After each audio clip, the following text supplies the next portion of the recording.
Ça va Stéphane?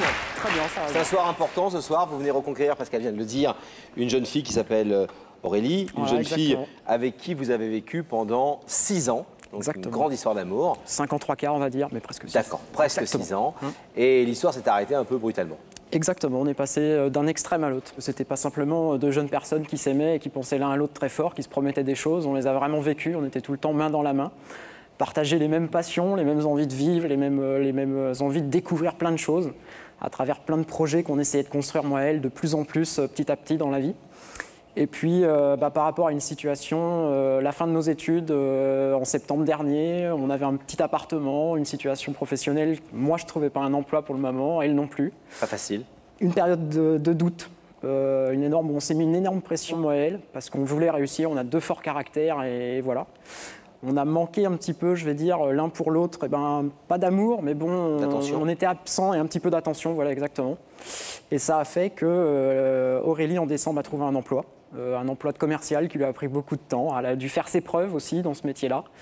Moi, ne pas l'avoir de la journée du jour au lendemain, ça m'a énormément changé. Mais d'un autre côté, je poursuivais ma recherche d'emploi. Je pensais que ça repartirait sur de bons rails à la nouvelle année et finalement c'est le contraire qui s'est produit parce que je pense qu'Aurélie elle a voulu essayer de prendre son autonomie à travers sa façon d'agir et sa hargne dans son travail.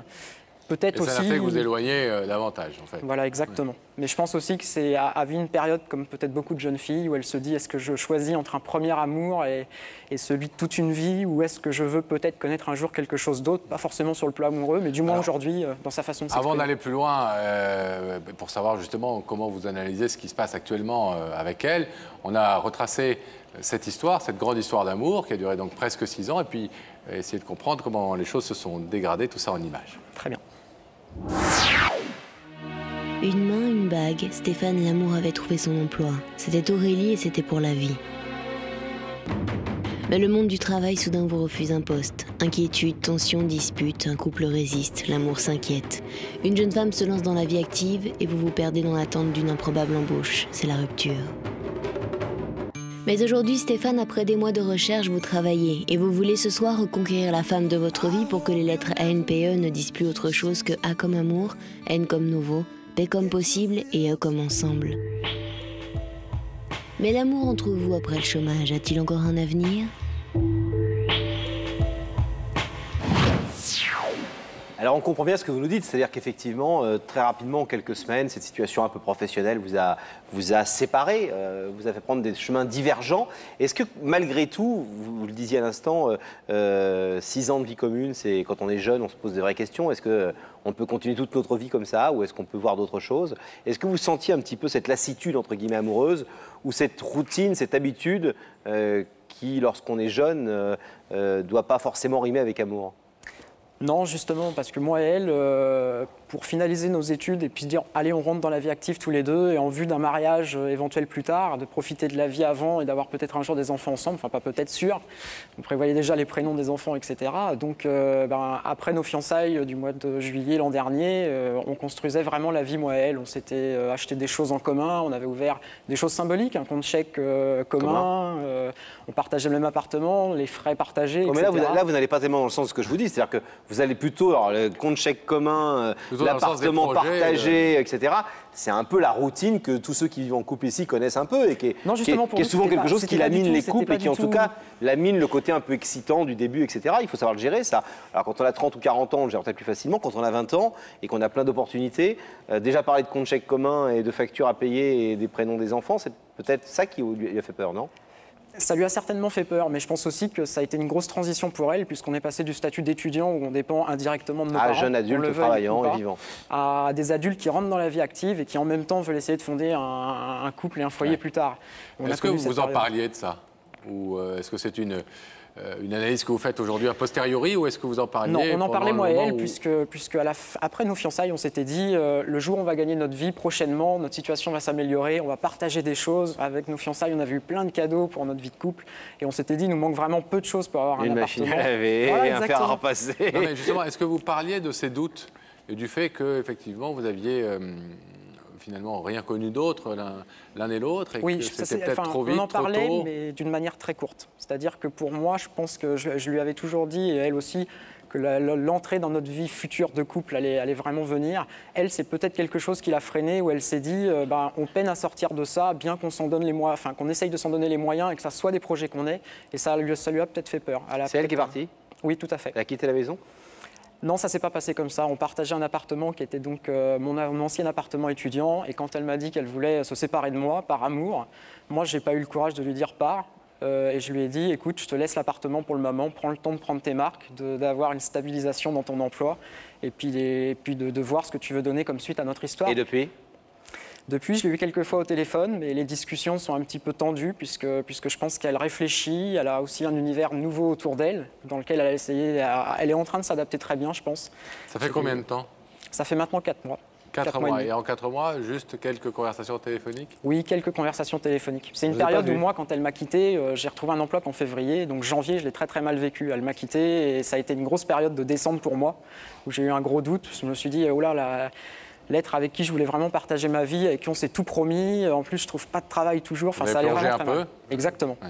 Et elle m'a vu et je pense que ça lui a déplu aussi. Elle s'est dit, si je retourne avec lui maintenant, moi qui suis en train justement de prendre la bonne pente, ça peut ne pas m'aider. Et pourtant, c'est pas ce que moi je voulais lui offrir. C'est humain, je pense, comme comportement que j'ai eu. Et entre-temps, vous avez refait surface, vous avez trouvé du travail. Oui, j'ai trouvé du travail. Puis Elle le aussi sait de... Elle le sait, oui. Elle sait même que prochainement, ma situation professionnelle va me permettre d'être très proche d'elle. Donc c'est pour ça que j'avais engagé aussi cette Pourquoi démarche, puisque je vais pratiquement être dans la même ville qu'elle, alors qu'aujourd'hui C'est ce où? n'est pas le cas. C'est à côté de la ville de Tours, D'accord. dans le 37. Vous Voilà. avez travaillé dans le même coin? Voilà. Et est-ce que vous savez si depuis votre rupture, pendant ces 4 mois, elle a eu d'autres histoires, sérieuses ou pas sérieuses d'ailleurs, mais... Non, vraiment pas, je pense pas. Là, c'est quelque chose, moi je lui ai toujours accordé une très très grande confiance, c'est pas une personne qui est comme ça. Je pense qu'au contraire, elle voulait trouver son épanouissement, c'est peut-être ce que je lui ai pas assez offert avant. Pas une liberté, mais une indépendance dont elle avait besoin et une manière de pouvoir être autonome et épanouie tant dans son travail que dans sa vie de couple. Et aujourd'hui, elle l'a à travers son travail. Moi, ce que j'aimerais lui proposer, c'est de la voir aussi maintenant dans sa vie de couple, parce que c'est pas incompatible. Bon. Et vous pensez qu'elle peut envisager de faire ça avec vous, justement? Oui, tout à fait. Vous pensez qu'elle vous aime toujours? Moi, j'en suis persuadé, même si elle me dit un petit peu le contraire. Quand on dit à un garçon, écoute, c'est fini, et que le garçon dit, est-ce que c'est fini pour la vie ou pas? Quand on quitte une personne, je pense qu'on doit être capable de lui dire, voilà. Sa réponse, c'est fini pour l'instant. C'est donc pas gagné, vous en êtes d'accord? C'est donc pas gagné. Et pourquoi vous faites cette démarche comme ça sur le plateau? Il n'y a pas d'autre moyen de lui prouver que vous avez changé? Non, puisque aujourd'hui, toutes les fois où je lui ai prouvé mon amour, ça a été par une histoire partagée durant 5 ans et demi qui a été fabuleuse, où tous nos projets, on les a eus, mais on n'a pas pu les réaliser, on n'avait pas les moyens. Et aujourd'hui, c'est quand même un moyen qui n'est pas ordinaire de venir dire à une personne qu'on pense à elle, qu'on l'aime et qu'on est prêt à tout pour elle, mais que ça doit marcher à deux et que c'est pour être partagé. Eh bien, on va aller voir si elle se trouve aux côtés À tout de suite. de Daphné, si elle a accepté votre invitation.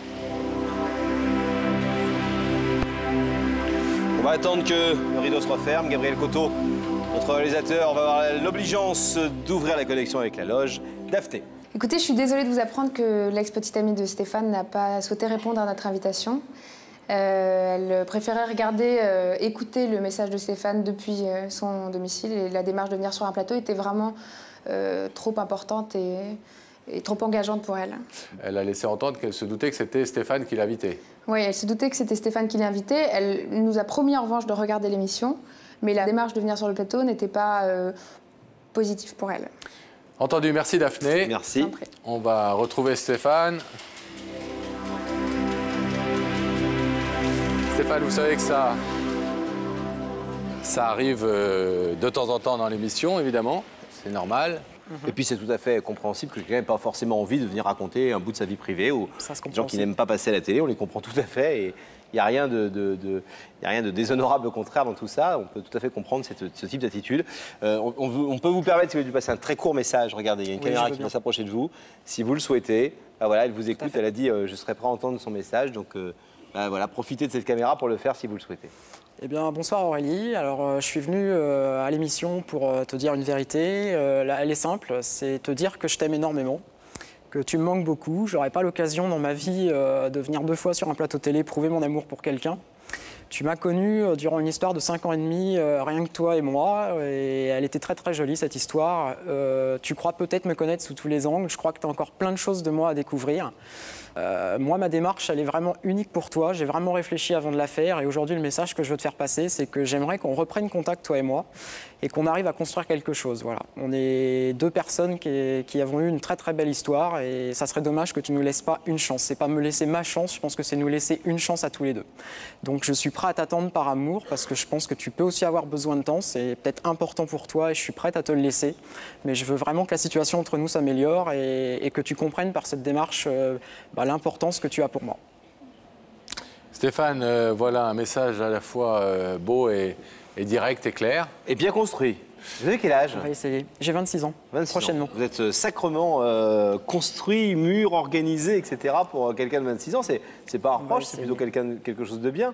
Oui, j'espère qu'elle saura, elle, le lire et l'écouter à travers mon message. J'espère l'avoir un peu ému et puis pourquoi pas que ça lui donnera envie de reconstruire quelque chose. Vous nous tenez au courant en tout cas? Je vous tiendrai au courant, pas de problème. C'est ce qu'on vous souhaite, Stéphane. Merci beaucoup. Salut Stéphane, excusez-nous. C'est pas grave. À bientôt. Merci. Oui, c'est parfait.